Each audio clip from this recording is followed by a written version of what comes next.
Hello, I'm Mike SHF. Today is September 20th, 2007. And you're going to be with me on my way to work.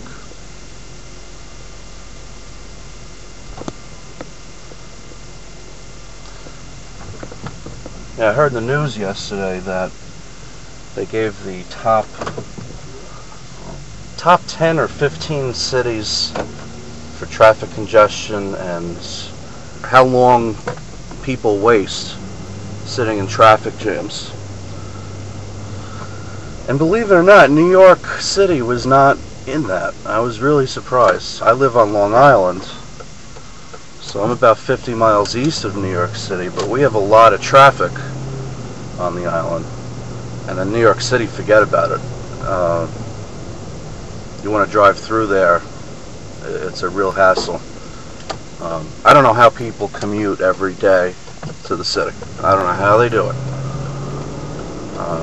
Even if they take the train. If you take the train, it's a 2-hour ride each way. So that's 4 hours a day in traveling. Then you got to work your 8-hour day. I don't know how people do it every day. If you drive in, you can get in faster, hopefully, unless you hit, some horrible traffic. But you're really fighting traffic, and I'd be I don't know. It would drive me crazy. I'd be too frazzled by the time I got to work.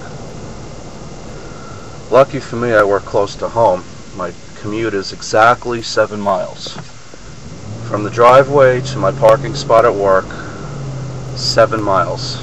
Not 7.1, not 6.9, 7 miles, which I thought was kind of cool. But the traffic here is pretty bad as well, because in the mornings, like now, I can get to work in about 20 minutes. 15 minutes. 15, 20 minutes. Usually 15. Which really isn't bad. But coming home, if I leave late enough that it's the afternoon rush, like 4 p.m. or even 5 p.m., God forbid, I'm looking at a 45-minute drive home to go 7 miles. I think that's really bad. So that's why I don't know how these people travel so far to work. When I had a previous job, I actually traveled eastbound in the morning, which is away from New York, and then westbound coming home. So I was going against rush hour, So the other side of the road was always, jam-packed full of cars, and my side of the road was nice and clear. So that I could handle. I'll drive 50 miles to work like that, I don't mind driving, as long as I'm moving. But anytime I got to drive through New York City, and for the most part, if you want to get off Long Island, you got to drive through New York City. Unless, I'm just closing an IM window here. I didn't realize I still had internet. That's pretty cool. But anyway, you could take the ferry. There's 2 ferries that go across to Connecticut. One is in Port Jefferson, and the other is out in Orient Point. That costs a fortune if you want to take your car across. If you want to do a round trip, it's $100 for the car and driver. I think the Port Jefferson one is even a little more than $100. So of course it's a nicer ride, because you just park your car on the boat and then hang out for an hour and 15 minutes. But it's very costly. So pretty much, if you don't do that, you're stuck driving through the city. And even if you go, on the outskirts of the city as much as possible, you're still going to run into some significant traffic. And it's just I'm very surprised we didn't fall on the top of that list, which kind of concerns me, because if we're not near the top of that list, what the hell is the traffic like in those cities? Now, number one on that list was Los Angeles. And that's no surprise. Okay, Los Angeles, they're known for their horrible. The garbage truck has a flat tire and it's like smoking.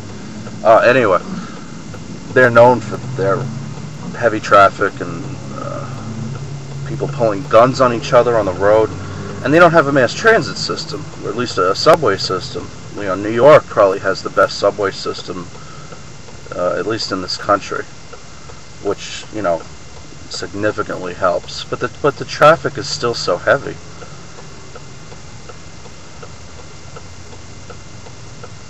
Even if you don't talk about New York City, you just talk about Long Island, Nassau, and Suffolk counties. We still have heavy traffic. They keep building houses here. In my short 29 years on this earth, living here, I've seen significant changes in the area I live. And of course, when my parents were younger, they said this was all potato farms. So they've seen incredible changes. But even in I would say the past 3 to 5 years, they keep building these humongous, gargantuan monstrosities that are at least $500,000 a piece, these houses. Who the hell can afford these houses? I know mortgage rates are low, although they've gone up a little bit. But you know what? People are buying these houses. Alright, they're not sitting there vacant. So somebody is able to afford these houses. I don't know where these people are coming from. I don't know if they're moving out from the city. Because if you live in New York City, you're paying top dollar. Even if you live in a crummy apartment, you're paying a good monthly rent, which to me is just so not worth it.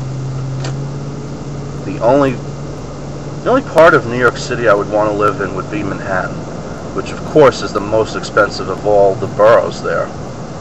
And I mean, a studio apartment, you're looking at $3,000, $4,000, even $5,000 a month.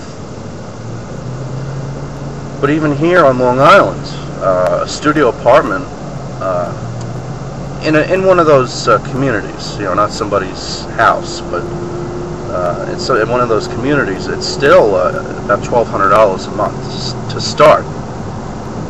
And that's up there, because I've researched Connecticut just for the heck of it, and they have gated communities, studio apartments for $600-700 a month, and maybe that's a lot of money compared to some other places.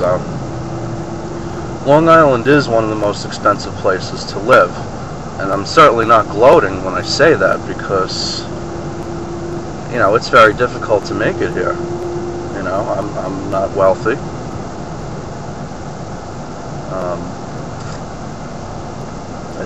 It's tough, I live at home with my mom, which is not the end of the world, by the way. I don't mind that. She gives me my space, I give her hers, so it works out just fine. But if I really wanted to get out and get my own place, it would have to be a cheap, crummy apartment. That's all I'd be able to afford right now.